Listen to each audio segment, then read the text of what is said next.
नमो बुद्धाय. सप्रेम जय भीम. प्रिय बंधू आणि भगिनींनो, आपण परमपूज्य बोधिसत्व डॉक्टर बाबासाहेब आंबेडकर लिखित बुद्ध आणि त्यांचा धम्म या ग्रंथाचे पठण करीत आहोत.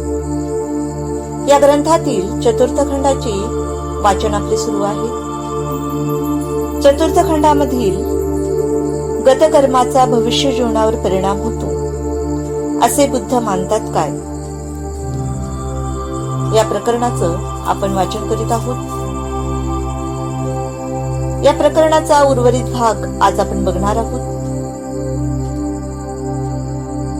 तत्पूर्वी आपण माझे चॅनल जर का सबस्क्राईब केलं नसेल तर सबस्क्राईब करून घ्या आणि हो, बेल आयकॉन प्रेस करायला विसरू नका, जेणेकरून आपणास नवनवीन अपडेट मिळण्यास सुलभता होईल.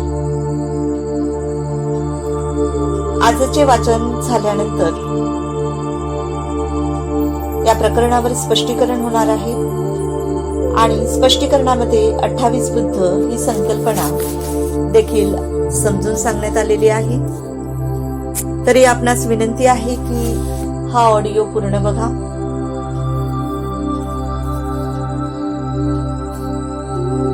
चला तर मग वाचनास सुरुवात करूया. अशा रीतीने बुद्धांचा कर्मसिद्धांत शास्त्रास धरून आहे.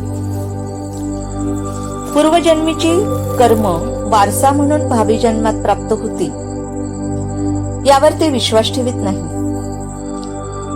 जन्म हा माता पितरांपासून आहे आणि बालकाला जन्मतः जो वारसा लाभतो तो त्याच्या आई बापांकडून असे बुद्ध मानित असल्यामुळे बालक हे स्वतःच वारसा घेऊन येते यावर ते कसा विश्वास ठेवणार.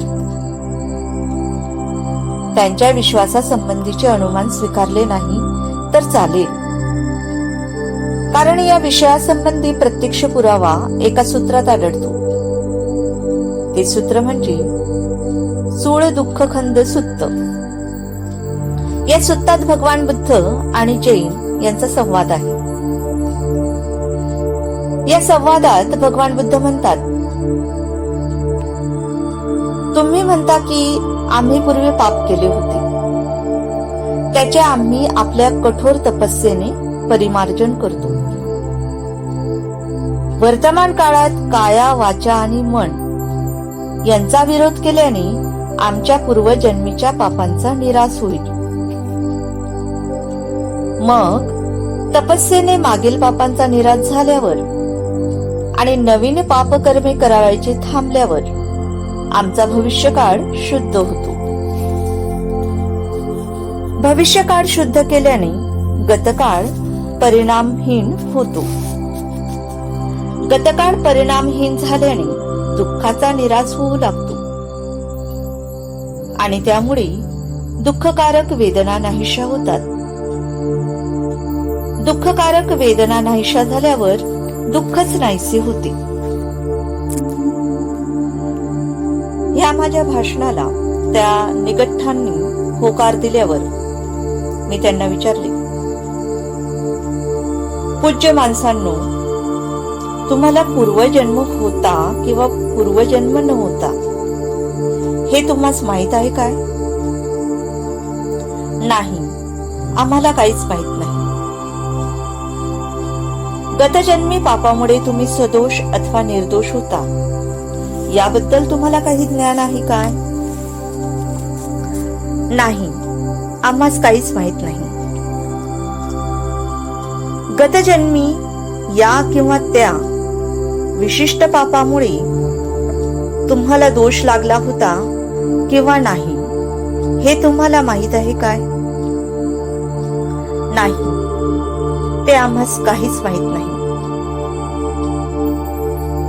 दुसरी गोष्ट अशी की माणसाची स्थिती आनुवंशिकतेपेक्षा त्याच्या भोवतालच्या परिस्थितीवर अधिक अवलंबून असते असे बुद्ध मानतात.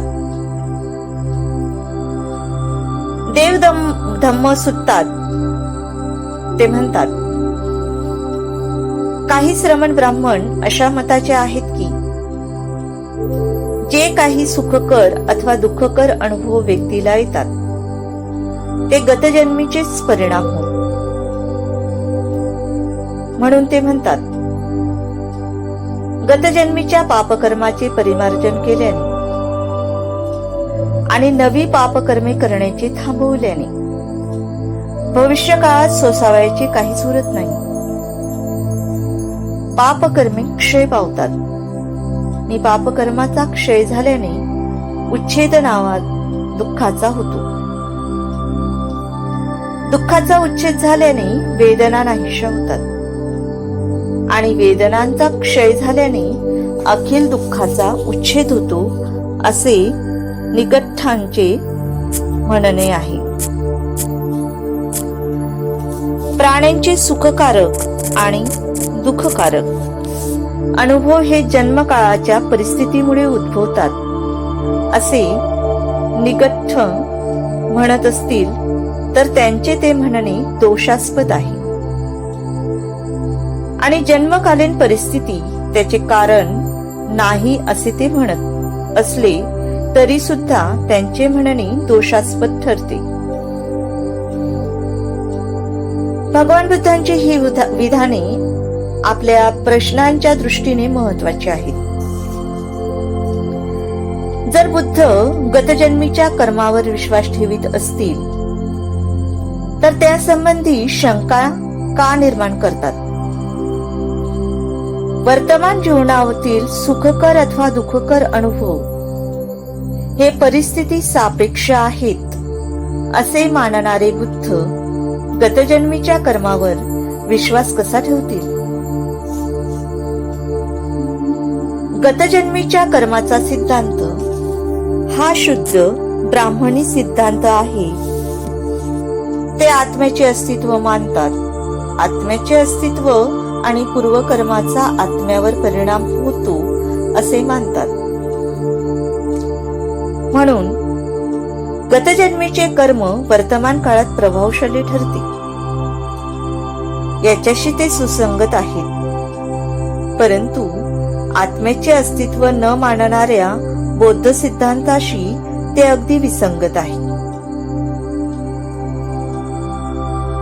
ज्याला भगवान बुद्धांचा सिद्धांत समजत नाही किंवा जो बुद्धी पुरस्पर बौद्ध धर्म आणि हिंदू धर्म सदृश्य आहेत असे दाखवण्याचा अट्टाहास करतात, त्यांनी हा सिद्धांत बौद्ध धर्मात घुसडविला असला पाहिजे. भगवान बुद्धांनी हा सिद्धांत शिकवलेला असण्याची शक्यता नाही. हे वरील कारणावरून स्पष्ट होईल. याशिवाय भगवान बुद्धांनी हा सिद्धांत शिकवला नसावा या म्हणण्याला दुसरा एक सर्वसामान्य आधार आहे. पूर्वकर्म हे भावी जीवनाचे नियंत्रण करते. हा हिंदू सिद्धांत अन्यायमूलक आहे. असल्या सिद्धांताचा शोध लावण्याचा हेतू काय असावा?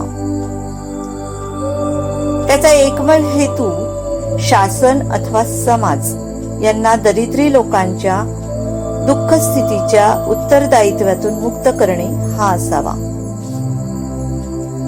नाहीतर असल्या अमानुष आणि बुद्धिविसंगत सिद्धांताचा शोधच लागला नसता. महाकारुणिक हे ज्याचे विरोध प्रसिद्ध आहे तो असला सिद्धांत उचलून धरील अशी कल्पनाही करवत नाही. प्रिय बंधू आणि भगिनींनो, आजच्या प्रकरणाचा वाचनाचा भाग या ठिकाणी समाप्त झालेला आहे व आता मी स्पष्टीकरणाकडे वळते.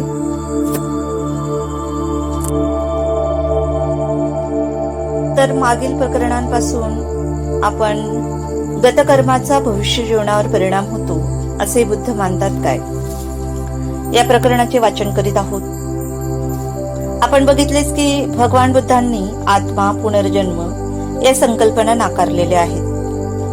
पुनर्जन्म मान्य केला आहे, परंतु तो कसा मान्य केलेला आहे व कशा पद्धतीने सांगितलेला आहे याचे स्पष्टीकरण मी ऑडिओ नंबर 62 मध्ये केलेलेच आहे.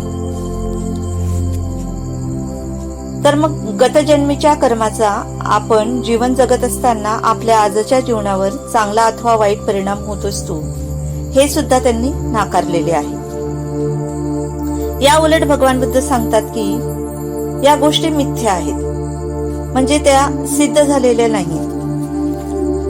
तुमच्याकडून या जीवनात जर काही पापकर्म होत असतील तर त्याला दोषी तुमचे स्वतःचेच मन आहे.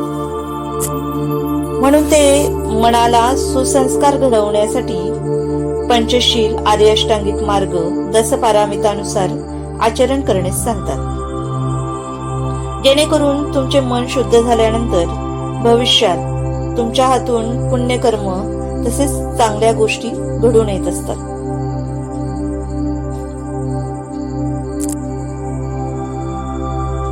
पुनर्जन्माच्या बाबतीत बौद्ध साहित्याचा अभ्यास करताना बरेच जणांना एक शंका निर्माण होते.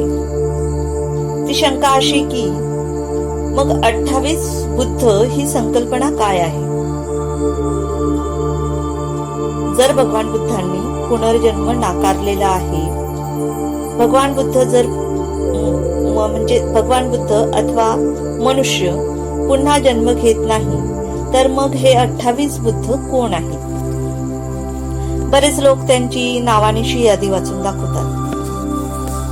या संदर्भात आपला इतिहास, आपली संस्कृती हे पुस्तक लिहिणारे साहित्यिक आयुष्यमान अशोक नागरे सर यांनी फार सुंदर विचार मांडले आहे.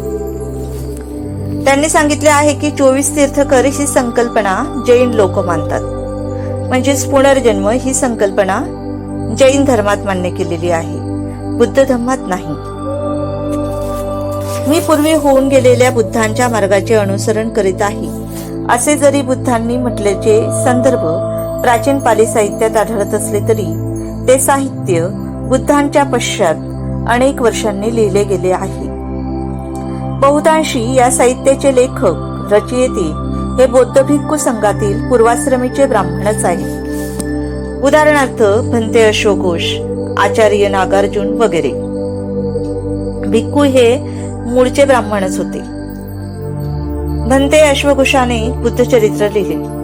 ते बुद्धांनंतर सुमारे 5 शतकांनी.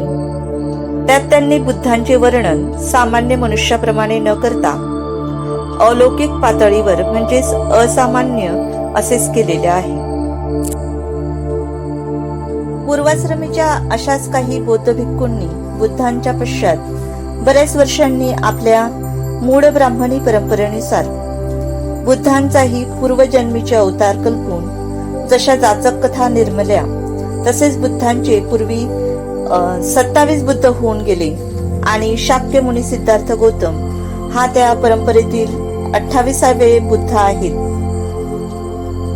बुद्ध असल्याचा प्रचार रूढ झाला.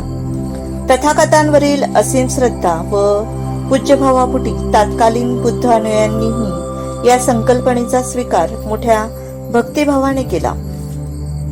परंतु बुद्धांच्या व महावीरांच्या यातीतच या दोन्ही महापुरुषांपैकी श्रेष्ठ कोण व कोणाचे धर्म तत्वज्ञान अधिक प्राचीन आहे, यावरून त्यांच्या अनुयायांमध्ये वाद उफाळून येत असल्याचे संदर्भ अनेकदा आढळून येत असतात.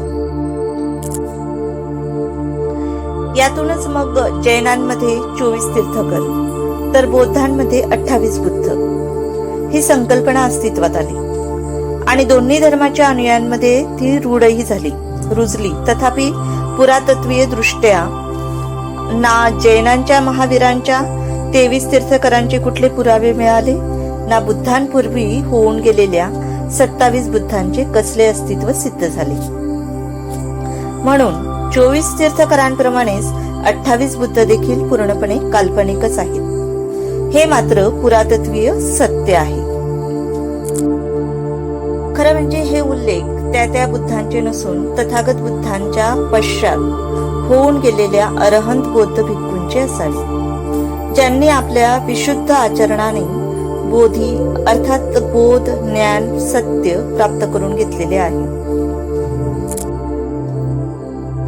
पुनर्जन्माच्या बाबतीत आपण परमपूज्य बाबासाहेब आंबेडकर लिखित बुद्ध आणि त्यांचा धम्म या ग्रंथात राजा प्रसेंदी आणि भिक्खुनी खेमा व राजा पसेंदी आणि भगवान बुद्ध, तसेच आजच्या प्रकरणामध्ये आपण बघितलं चूळखंद सुत्तामध्ये भगवान बुद्ध आणि जैन यांच्यामधील जो संवाद आहे, या संवादाचा आपण अधिक अभ्यास करावा, म्हणजे पुनर्जन्म भगवान बुद्धांनी मान्य केला आहे की नाही हे समजण्यास आपणास मदत होईल. तर बंधू आणि भगिनींनो, भगवान बुद्धांचा जो धम्म आहे तो संपूर्णपणे विज्ञानवादी धम्म आहे, वैज्ञानिक आहे, आणि त्या दृष्टिकोनातूनच आपण तो बघितला पाहिजे.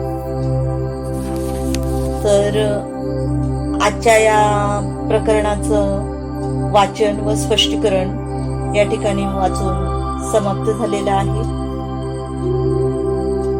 आपणास माझा हा ऑडिओ आवडल्यास लाईक करा आणि हो, शेअर करायला विसरू नका, जेणेकरून धम्माचा प्रचार आणि प्रसार करण्यास आपल्या माध्यमातून मदतच होईल. तर भेटूया आपण